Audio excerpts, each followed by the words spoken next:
मंदिर पर I love Mohammad, बड़ा खुलासा आरएसएस पर भड़के सपा प्रमुख अखिलेश यादव। यूपी डायरी में आज देखिए दो बड़ी खबरें। नमस्कार, मैं रजनीश यादव, आप देख रहे हैं लोकमत हिंदी।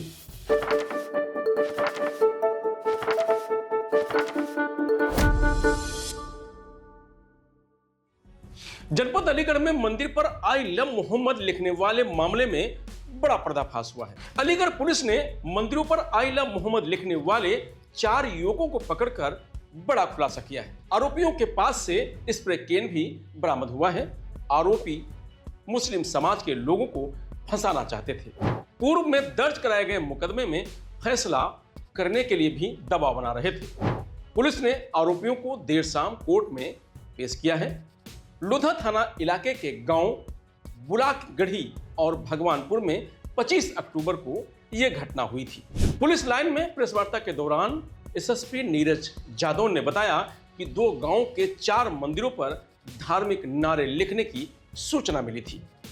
25 अक्टूबर 2025 को थाना लोधा के 2 गांव बुलाकगढ़ी और भगवानपुर, दोनों बिल्कुल निकटवर्ती गांव हैं, लगभग आधा किलोमीटर की दूरी है दोनों गांव में। सुबह सुबह पुलिस को सूचना प्राप्त हुई थी कि 4 मंदिरों में धार्मिक नारे लिख दिए गए, जिसमें पब्लिक में आक्रोश था। पुलिस तत्काल मौके पर पहुंची, हमारे सभी अधिकारी मौके पर पहुंचे तो धार्मिक नारों को वहां से हटाया गया था। पब्लिक से वार्ता की गई थी, उसमें अभियोग दर्ज किया गया था। उसी केस का आज पुलिस ने खुलासा किया। एसपी सिटी साहब के नेतृत्व में और सीओ गभाना साहब की टीम ने एक खुलासा किया, जिसमें 4 लोगों को पुलिस ने आज अरेस्ट किया। इनके नाम जिशांत, जो कि बुलाकगढ़ी का रहने वाला है, अभिषेक, आकाश और दिलीप, ये तीनों भगवानपुर के रहने वाले। इन चारों को गिरफ्तार किया, इनसे पूछताछ की गई और हमारे पास कुछ और साक्ष्य थे, जिसमें कि हमारे पास सीसीटीवी फुटेज था, हमारे पास सीडीआर थी, हमारे पास जो नारे लिखे गए थे उनमें स्पेलिंग मिस्टेक्स थी, मतलब हर नारे में स्पेलिंग मिस्टेक थी। तो उन सभी तथ्यों को गांव वालों से वार्ता करके और पुराने केस रिकॉर्ड्स को देख के हम लोगों ने खुलासा किया है। तो इसमें 2 इम्पॉर्टेंट पॉइंट्स।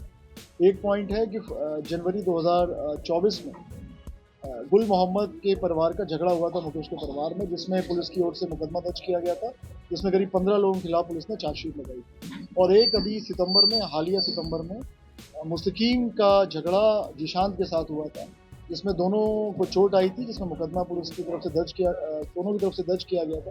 पुलिस ने इन्वेस्टिगेशन की थी और दोनों के खिलाफ पुलिस ने चार्जशीट लगाई थी। तो बेसिकली इन चारों का उद्देश्य ये था, जिशांत का उद्देश्य ये था कि जो मुकदमा लिखा गया है मुस्तकीम के खिलाफ, उसमें फैसला हो जाए।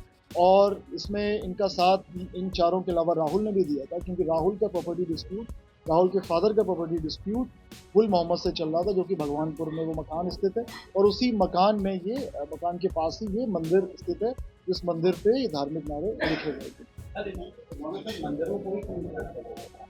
इनका मानना ये था कि धार्मिक नारा लिखने से पुलिस तत्काल कार्रवाई करके इनके विरोधियों को गिरफ्तार कर लेगी, जिससे इनके जो व्यक्तिगत स्वार्थ हैं उनका वो सिद्ध हो जाए। 4 अरेस्ट हो चुके हैं। एक राहुल है, वो भी वांछित है और राहुल से इंटरोगेशन करेंगे, तो अगर कोई अन्य नाम आता है तो उसको भी। बता दें कि इस मामले में करणी सेना के राष्ट्रीय अध्यक्ष ज्ञानेंद्र सिंह ने मुस्तकीम, मौलवी, गुल मोहम्मद, सुलेमान, सोनू, अल्लाह बख्श, हसन, हामिद, यूसुफ के खिलाफ मुकदमा दर्ज करवाया था। मामले में पुलिस की कई टीमें जुटी थीं।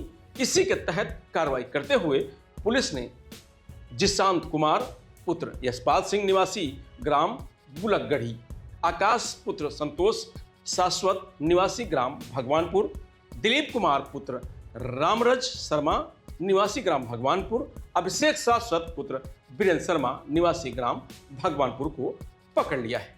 उनके पास से उस स्प्रे कैन को भी बरामद कर लिया गया है, जिससे उन्होंने मंदिर पर आई लव मोहम्मद लिखा था। इन लोगों ने मंदिरों पर आई लव मोहम्मद लिखकर माहौल खराब करने की कोशिश की थी। तो वहीं अखिलेश यादव ने शुक्रवार को लखनऊ में सपा कार्यालय में प्रेस कॉन्फ्रेंस कर कहा कि हमारे मुख्यमंत्री जी आजकल बच्चों से खेल रहे हैं। इसके साथ उन्होंने ChatGPT से पूछा कि क्या संघ बैन होना चाहिए। Why RSS was banned?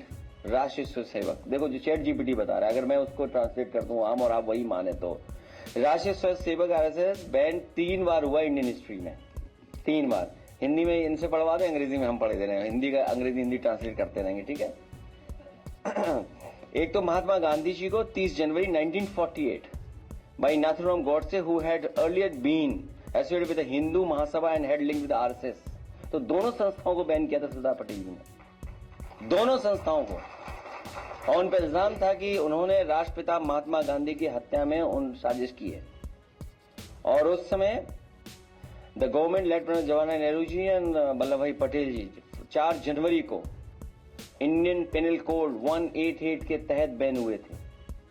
तो ये तो चैट जीपीटी बता रहा है, हम थोड़ी बता रहे हैं। अब केस कर दो चैट जीपीटी पे, अगर कर सकते हो तो कर दो। और क्या पूछना बताओ, आई आस्क। हाँ अब देखिए क्यों, अब जो सवाल आप पूछ रहे हो उस सवाल का नेक्स्ट जवाब है,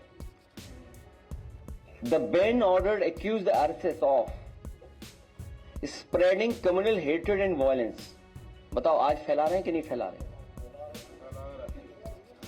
क्यों बैन हुआ था? बैन इसलिए, ये मैं नहीं कह रहा हूं, पत्रकार साथी हो, नहीं फिर ऐसी न्यूज बनाओ तुम, जो अभी मैंने दिखा है कि सैफई में इतने खर्च हुए थे।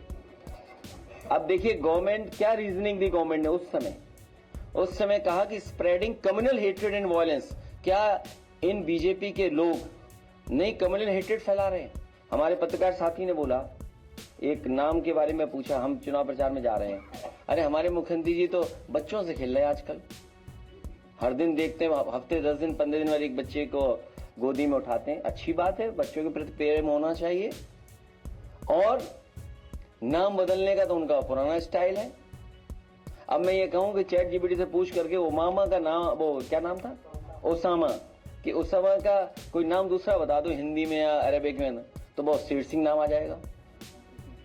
तो योगी जी को नाम बदल देना चाहिए था, उसका नाम अच्छा नहीं लग रहा था ओसामा, तो शेर सिंह नाम कर देते। तो अब second line, creating an atmosphere that led to Gandhi's assassination, कि उन्होंने वो वातावरण पैदा किया जिसकी वजह से राष्ट्रपिता महात्मा गांधी जी की हत्या हुई।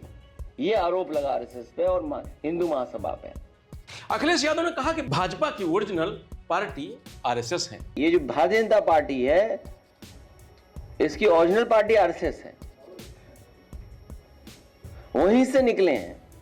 और जब भारतीय जनता पार्टी का गठन हुआ था, उस समय भारतीय जनता पार्टी के गठन के समय पर उनका जो प्रेसिडेंशियल भाषण था, उसमें यह तय किया गया था कि सोशलिस्ट और सेकुलर विचारधारा पर भारतीय जनता पार्टी चलेगी।